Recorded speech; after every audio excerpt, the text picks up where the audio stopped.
అందరికీ జై భీమ్.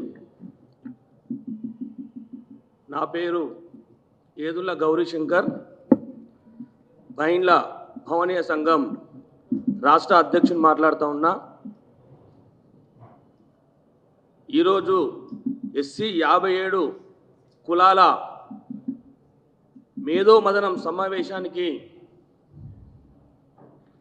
అధ్యక్షత వహిస్తున్నటువంటి సామాజిక తెలంగాణ స్టూడెంట్ అసోసియేషన్ వ్యవస్థాపక అధ్యక్షులు అజయ్ గారికి, ఈ వేదిక మీద ఆసీనులైన పెద్దలు చంద్రగిరి రాజమౌళి డాక్టర్ గారికి,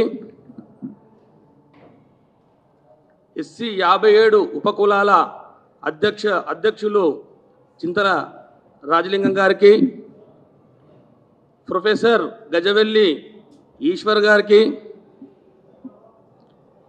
దక్కలి హక్కుల పోరాట సమితి రాష్ట్ర అధ్యక్షులు మన మంగేష్ గారికి, నా తోటి సహచర ఉద్యమ నాయకులకు, వేదిక ముందు ఉన్నటువంటి సహచర ఉద్యమ నాయకులకు, ప్రింటు ఎలక్ట్రానిక్ మీడియా విలేకరులందరికీ కూడా మనస్ఫూర్తిగా నమస్కరిస్తూ, ఈరోజు వర్గీకరణ అంశం పైన సుదీర్ఘమైనటువంటి చర్చలు జరుగుతున్న ఈ తరుణంలో 2 కులాల పంచాయతీగా ఈ సమాజాన్ని ముందలు పెడుతున్నటువంటి మేధావి వర్గం కానీ, ఈ సమాజంలో నాయకత్వం వహిస్తున్నటువంటి బీసీ సంఘాల నాయకత్వం కానీ, దళిత సంఘాల మేధావులు కానీ కొన్ని విషయాలు క్లుప్తంగా ఎక్కడ కూడా మా ప్రస్తావన కూడా తీసుకురావడం లేదు. కాబట్టి ఈ వేదిక ద్వారా కొన్ని విషయాలు మీ దృష్టికి తీసుకొద్దామని, మొదలు సామాజికంగా అనే అంశం తీసుకున్నప్పుడు 77 స్వతంత్ర భారతదేశంలో కుల సర్టిఫికెట్ల కానీ 57 కులాలు ఉన్నదంటే ఎంత దౌర్భాగ్యమైనటువంటి పాలకులలో ఈ నలిగిపోతున్నాయో పెద్దలందరికీ కూడా గౌరవించవలసిందిగా, దీన్ని గుర్తించవలసిందిగా, ఈ సమాజానికి మనము తీసుకుపోవాల్సిందిగా తెలియజేస్తూ ఉన్నాం. కుల సర్టిఫికెట్ల కానీ ఇంకా మనం పోరాడుతూ ఉంటే, ఆత్మగౌరవం చంపుకోలేక ఆత్మగౌరవానికి మన హక్కులకై మనం పోరాడుతూ ఉంటే, ఒకవైపు గౌరవ సుప్రీంకోర్టు ఇచ్చినటువంటి జడ్జిమెంటును ఒక వర్గం సోదర కులమైనటువంటి ఒక వర్గం వ్యతిరేకిస్తూ, మరో వర్గం 30 సంవత్సరాల నుండి ఎంఆర్పిఎస్ అనే ఒక సంస్థ నుంచి గౌరవ పెద్దలు మందకృష్ణ మాదే గారి ఆధ్వర్యంలో 57 ఉపకులాలను కలుపుకొని ఒక ఉద్యమ పోరాటం చేస్తూ ఫలితాలు పొందే ఈ తరుణంలో మా చర్చ ఎందుకు రావడం లేదో మాకు ఆందోళన కలిగిస్తుంది, భయభ్రాంతులు కల్పిస్తుంది. ప్రభుత్వాల యొక్క ఆలోచన విధానం అర్థం కాక, తీర్పు రాకముందుకు ఒక రకమైన వాయిసు, తీర్పు వచ్చిన తర్వాత మరొక వాయిసు, అది ప్రభుత్వాల నుండి, మేధావి వర్గాల నుండి, వివిధ కుల సంఘ పెద్దల నుండి, ఇలాంటి విభిన్నమైనటువంటి వాయిసులు, విభిన్నమైనటువంటి మనస్పర్ధాలు, ఆందోళనలు, ఇన్ని రకాలైనట్లు వర్గీకరణ జరగాలని, జరుగుతుందని, మా బిడ్డల భవిష్యత్తు బాగుపడుతుందనే సంతోషంలో మరొక ఆందోళన కార్యక్రమము ఒకరు ఆపుతామని, ఒకరు చేయాలని చేస్తూ, జనాభా నిష్పత్తి ప్రకారంగా చేయాలి, మా జనాభా ఎక్కువ ఉంది, మా రిజర్వేషన్ శాతం మాకు ఎక్కువ కావాలని పెద్దన్న పాత్ర వహిస్తున్నటువంటి, ఏబిసిడి వర్గీకరణ అంశం పైన పెద్దన్న పాత్ర వహిస్తున్నటువంటి గౌరవ మందకృష్ణ మాదే గారు, దళిత శక్తి ప్రోగ్రాం రాష్ట్ర అధ్యక్షులు విశారదన్ మహారాజు గారు, మరికొంతమంది పెద్దలు కూడా వారిచ్చినటువంటి రిప్రజెంటేషన్లో కూడా ఈ ఉపకులాలు నలిగిపోతాయేమో, కనుమరుగైపోతాయేమో ఒక ఆందోళనకు మాత్రము మాకు అనిపిస్తూ ఉంది.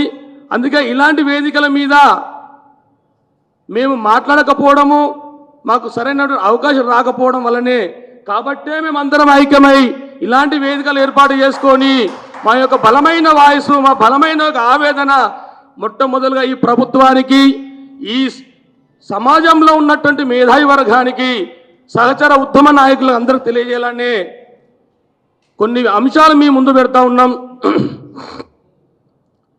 మొట్టమొదలు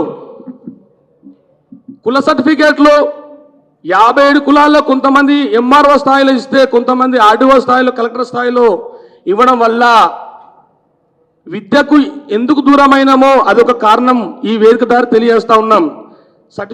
మా సర్టిఫికేట్లు మాకు ఇచ్చి మా కులాలను గుర్తిస్తే మేము ఉన్నతమైన చదువులు, విద్యలు మాకు అందుతాయి. ఎప్పుడైతే మాకు ఉన్నతమైన ఈ చదువు, విద్య మాకు అందిందో మాకు ఉద్యోగాల మీద ఒక అవేర్నెస్, ఒక అవగాహన ఈ సమాజం నుంచి మేము నేర్చుకోవడం, మా సమాజం నుంచి, మా ఆర్గనైజ్ నుంచి, మా సంఘాల నుంచి మా సమాజానికి ఒక మేలుకోవడం జరుగుతుంది. ఆ రకంగా చదువుకున్న తర్వాత ఉద్యోగాల మీద మేము ఫోకస్ చేసినప్పుడు మాకు ఆ ఉపాధి దొరుకుతుంది. ఆ ఉపాధి దొరికినప్పుడు తప్పకుండా మా ఆత్మగౌరవం, మా హక్కులు తర్వాతనే రాజకీయ పోరాటం అని ఈ వేదిక ద్వారా తెలియజేస్తా ఉన్నాం. కానీ రాజకీయ పోరాటం చేయకుండానే మా హక్కులకు, మా విద్యకు, మా వెనుకబడంలో ఇంకా కూడా ఈ సమాజం, ఈ ప్రభుత్వాలు ఉంచుతున్నాయంటే ఎంత ఆవేదన గురి చేస్తూ ఉన్నదో ఈ వేదిక దారి ప్రభుత్వం తెలియజేస్తా ఉన్నాం. కాబట్టి తక్షణమే చేవెళ్ళ డిక్లరేషన్లో మీ మేనిఫెస్టోలో ఇచ్చినటువంటి ఎస్సీ వర్గ కట్టుబడి ఉంటామని గౌరవ రేవంత్ రెడ్డి గారు ఈ తెలంగాణ రాష్ట్ర ముఖ్యమంత్రిగా మీరు ఒక హామీ ఇవ్వడం జరిగింది. గౌరవ సుప్రీంకోర్టు తీర్పు పరిగణలోకి తీసుకొని త్వరగా వర్గీకరణ అమలు చేయాల్సిందిగా ఈ వేదిక ద్వారా అప్పీల్ చేస్తా ఉన్నాం. రెండవది, సుప్రీంకోర్టు యొక్క తీర్పు వెనుకబాటుతనాన్ని, సైంటిఫిక్ డేటాబేసు, అట్టడుగు వర్గాల నుండి ఇప్పటి వరకు విద్య అందని, ఏ కులమైతే విద్య కూడా అందని కులం ఉన్నాయో, ఉపాధి, ఉద్యోగాలు, ఇలాంటి పూర్తి డేటా సేకరించి మొదటిగా రిజర్వేషన్ అందని కులాలకు మాత్రమే అందిమన్న తప్ప ఈ తెలంగాణ రాష్ట్రంలో అధిక జనాభా ఉన్న వాళ్ళకి రిజర్వేషన్లు ఇవ్వాలని చెప్పలేదు. కాబట్టి సుప్రీంకోర్టు యొక్క తీర్పును దాన్ని ఎక్కడ కూడా చర్చించడం లేదు. ప్రధానంగా సుప్రీంకోర్టు ఇచ్చిన తీర్పు మీద చర్చ చేయకుండా ఒక కులము సుప్రీంకోర్టు ఇది శాస్త్రీయత కాదు, మేము ఆపుతామని బెదిరిస్తూ ఉంటే దాన్ని మనము సరైన రీతిలో ధీటుగా సమాధానం చెప్తూ వర్గీకరణ సాధించుకున్న అంశాన్ని చెప్పకుండా సుప్రీంకోర్టు యొక్క తీర్పును ఈ మేధావి వర్గం చర్చించకుండా మన యొక్క సంఖ్యాబలం మీదనే వర్గీకరణ జరగాలనేది మాలాంటి మైనారిటీ కులాలు, షెడ్యూల్ కులాల్లో మైనారిటీ కులాలను చాలా ఆవేదన పడతా ఉన్నాయి, ఆందోళనకి గురి చేస్తూ ఉన్నాం. కాబట్టి ఇదొక అంశం. ఇంకా రెండవ విషయం అయితే సాంస్కృతిక కార్యక్రమాన్ని బ్యానర్ మీద పెట్టడం జరిగింది. చాలా గొప్ప విషయం. షెడ్యూల్ కులాల్లో 57 కులాల్లో ఈ గ్రామాల్లో ఆనాడి మొదటి నుండి కూడా ఈ గ్రామాలలో తెలంగాణ ఉద్యమ మూమెంట్లో కూడా మీరు చూసిర్రు. అది ఎంత పెద్ద గొప్ప కళ అంటే వస్తు మార్పిడి కాలంలో ఒక వస్తువు తయారు చేస్తే ఒక వస్తువుని తీసుకొని ఈ వస్తువు ఇవ్వడం, అది ఉత్పత్తి కులాలు కానీ షెడ్యూల్ కులాల్లో ఉన్నటువంటి ఉత్పత్తి సాంస్కృతిక కులాల్లో కానీ ఇదే ఆచారం కొనసాగుతూ ఉంది. ఒక కాపుదారుడు, ఒక వ్యవసాయదారుడు ఒక పంట పండిస్తే కొన్ని కులాలకు మిరాషి హక్కు గ్రామాలు అని చెప్పి ఆ గ్రామాలలో ఒక ధాన్యము తన కులానికి బైన్లా, డక్కలి, చిందు ఇలాంటి కొన్ని కులాలకు, కులవృత్తున్న కులాలకు ఒక మిరాషి హక్కు కింద జీవన భృతి అని ఇచ్చేది. ఆ జీవన భృతి తీసుకొని మేము ఆ గ్రామాలలో డక్కలి పురాణం కానీ, చిందు భాగవతాలు కానీ, శ్రీ రేణుక ఎల్లమ్మ కథలు కానీ ఇలాంటి కథలు, ఎల్లమ్మ, పోచమ్మ ఇత్యాది గ్రామ పండుగలు చేసుకుంటూ మేము గ్రామానికి సేవ చేసినాము. అలాగనే ఓ మాదిగ సమాజమా అంటరాని వివక్ష అనుభవించినటువంటి బ్రాహ్మణ కల్చర్లో మేము కదా మీకు అండగా ఉన్నాము, ఈ డక్కలి కదా నీకు అండగా ఉన్నది, ఈ చిందు కదా నీకు అండగా ఉన్నది, ఈ బైన్ల పూజారి కదా నీకు వివాహం చేసింది. నా సమాజమా మమ్మల్ని ఎందుకు మర్చిపోతున్నారు? ఎందుకు మర్చిపోతా ఉన్నారు? ఈ సమాజము 59 కులాలను వివక్షత, అస్పృశ్యత, అంటరాంతనాన్ని మనం చూసినప్పుడు మనల్ని ఊరు నెట్టేసినప్పుడు బాధలో దుఃఖంలో పెద్దనా పాత్రల మీద ఉంటే మీ కన్నీరు తుడిచిన వాళ్ళ మీ కులాలం కామా? హక్కున చేర్చుకొని మీరు మా పెద్దనాళ్ళు అని చెప్పి మీ కార్యక్రమంలో మేము భాగస్వామ్యం చేస్తూ ప్రతి కార్యక్రమంలో మీ పండుగలలో పబ్బలలో మీ కర్మకాండలలో కూడా మేమే ఉన్నాం కదా. కర్మకాండలో మేమున్నాం, వివాహాలలో మేమున్నాం, దుఃఖంలో మేమున్నాం, ఏబిసిడి వర్గీకరణ అంశంలో కూడా మేమే ఉన్నాం మీ ఎంబడి. పెద్దన పాత్ర మీరు వహించినప్పుడు ఒక తమ్ముడి పాత్రలో చేయి పట్టుకొని ఐక్యతతో మేమందరం కూడా సపోర్ట్ చేసినాం కదా. మరి మా ఆవేదన ఎవరు వినాలి, మా ఆవేదన ఎవరు మాట్లాడాలనే విషయాన్ని మీదనే ఈ రోజుకి రావడం జరిగింది. ఈ సాంస్కృతిక కులాలు ఈ సమాజంలో కొంతమంది అక్కడక్కడ వింటున్నాము. భిక్షాటన అనే కార్యక్రమం చూస్తున్నాం సమాజంలో. ప్రతి కులంలో గరీబుతనమో తన ఆర్థిక స్థితిగతిలో ఎవడో ఒకడు భిక్షాటన చేస్తాడు. కానీ ఈ సాంస్కృతిక కులాలు భిక్షాటన చేస్తున్నాయంటే ఎంత దుర్భార్గము! ఈ సమాజం కాదా దీనికి కారణము? ఈ సమాజము దీన్ని ఆదరించకపోవడం, గుర్తించకపోవడం, చైతన్యకపోవడం కాదా? ఒక ఎగ్జాంపుల్ మీకు చెప్తా ఉన్నా. అది ఏ కులం కానీ, అది ఏ వైద్యం కానీ, ఏ వాయిద్యం కానీ, ఒక వాయిద్యం పట్టుకొని అతను ఒక ఆశిస్తున్నాడు అంటుంటే తన యొక్క కళను కోల్పోతున్నట్టే కదా. ఆ కళను మనం బ్రతికించాలి కదా. అతను భిక్షాటన అనకండి. అతని యొక్క జీవన బుద్ధి, తన యొక్క హక్కు, ఆ హక్కును రాను రాను రాను రాను రాను తెలియక ఈ సమాజంలో అది భిక్షాటన మారుతుంది తప్ప అది భిక్షాటన కాదు. జీవన బుద్ధి, నిరాశ హక్కు, తన హక్కు గ్రామాలలో. దానికి ఎగ్జాంపుల్ ఇప్పుడు మీరు దసరా కానీ సంక్రాంతి పండుగలలో కానీ మీరు చూస్తూ ఉంటారు. హరినామ స్మరణలతో మా ఒరియా దాసరులు ఇంటింటికి పోవడం జరుగుతుంది. కొంతమంది సోదరులు తన కులవృత్తి మీద నమ్ముకొని పోతూ ఉంటుంది. ఆ రోజు ఆ గ్రామంలో కృతజ్ఞతతో గౌరవంతో ఈ సమాజం ఆ వృత్తుల వాళ్ళు మాకు సేవ చేసిన ఉద్దేశంతో వాళ్ళు చేయడం జరుగుతుంది. అది ఇవ్వకపోతే అయ్యో ఇది వాళ్ళకు మేము గౌరవించాలి కదా, వాళ్ళకు మేము రుణపని ఉన్నాం కదా అని చెప్పి ఇచ్చినటువంటి వృత్తి తప్ప అది భిక్ష కాదు. ఈ వేదిక చెప్తా ఉన్నది భిక్ష కాదు. ఈ గ్రామంలో మేము చేసిన సేవకు మా ఇచ్చినటువంటి భృతి, మా జీవన భృతి, మా మిరాశ హక్కు, ఆ గ్రామానికి మేము చేసిన సేవలను మాత్రము మీ అందరూ గ్రహించాల్సిందిగా తెలియజేస్తూ ఆ యొక్క కళలను, ఆ యొక్క కళాకారులను జాంబవ పురాణం కానీ, చిందు భావతలు కానీ, శ్రీ రేణుకా ఎల్లమ్మ కథలు కానీ అన్ని కల్చర్ కూడా ఈ సమాజం గౌరవించాలి. ఇవాళ వృత్తులకు వాళ్ళకి చేతనివ్వాలి. ఎగ్జాంపుల్ చెప్తా ఉన్నాం. శ్రీ వైష్ణవంలో కొంతమంది హులియదాసర్లు వాళ్ళు ఉన్నారు. వైష్ణవంలో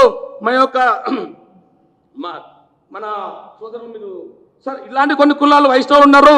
శాక్తంలో మేము కొన్ని కులాలుగా, భవనీయులో శాక్తంలో మేము ఉన్నాం. వారి యొక్క శ్రీ వైష్ణవంలో వాళ్ళ యొక్క భజన కార్యక్రమంలో వాళ్ళని భాగస్వామ్యం చేస్తే వాళ్ళకు కొంత ఉపాధి దొరుకుతుంది. ఈ యొక్క మన సంస్కృతి సంప్రదాయాలు కూడా ముందుకు వెళ్తాయి. శివారాధన జరిగినటువంటి శైవ దేవాలయాల్లో వాళ్ళకి కొంచెం పూజారిగా వాళ్ళకు కొన్ని అవకాశాలు కల్పించి సరైన శిక్షణ ఇస్తే వాళ్ళకు కొంచెం ఉపాధి దొరుకుతుంది. గ్రామ దేవతలు శక్తి దేవతలైనటువంటి శ్రీ అమ్మవారి ఆదిశక్తి నుంచి ఉద్భవించినటువంటి గ్రామ దేవతలందరూ కూడా వీళ్ళందరూ శక్తి దేవతలు. ఆ శక్తి దేవతలు ఒక చిన్న రాయి రప్ప పుట్టాలేని ఒక పంచభూతాలనే దైవంగా భావించి ఒక గుడి నిర్మాణం తర్వాత ఆ గుడిలో బయట పూజారి ఉండకుండా బ్రాహ్మణ పూజ నియమిస్తూ ఉన్నారు. మేము దాన్ని తీవ్రంగా ఖండిస్తూ ఉన్నాం. దేవతా ధర్మదాయ శాఖలో ఉన్నటువంటి గ్రామదేవత పూజారులు బయట పూజారిని కేటాయించి తన గౌరవవేతనం ఇస్తే కొంచెం తన కులానికి కూడా జీవన బుద్ధి దొరుకుతుంది. ఇట్లా రకరకాల కులవృత్తుల మీద ఎవరికి వాళ్ళకు ప్రాధాన్యత కలిగిస్తూ ఇదొక ఉపాధి కలిగిస్తే తన యొక్క రిజర్వేషన్ ఫలాలు అనుభవిస్తూ విద్యను అభ్యసించి విద్యాదారుల ఉద్యోగాలు అభ్యసించి ఉద్యోగాలు రాని వాళ్ళు ఉపాధి రంగాల్లో తన కులవృత్తులు నమ్ముకొని ఉపాధిగా ఈ రకంగా బాగుపడుతూ అంతిమ లక్ష్యం రాజ్యాధికారం. డాక్టర్ బిఆర్ అంబేద్కర్ గారు ఇచ్చినటువంటి ఒక స్లోగన్ అంతిమ లక్ష్యం రాజ్యాధికారం. అప్పుడు కదా మనం రాజ్యాధికారికి పోవాల్సింది. ఇలాంటి ఫలాలు కదా మనకు అందినప్పుడు.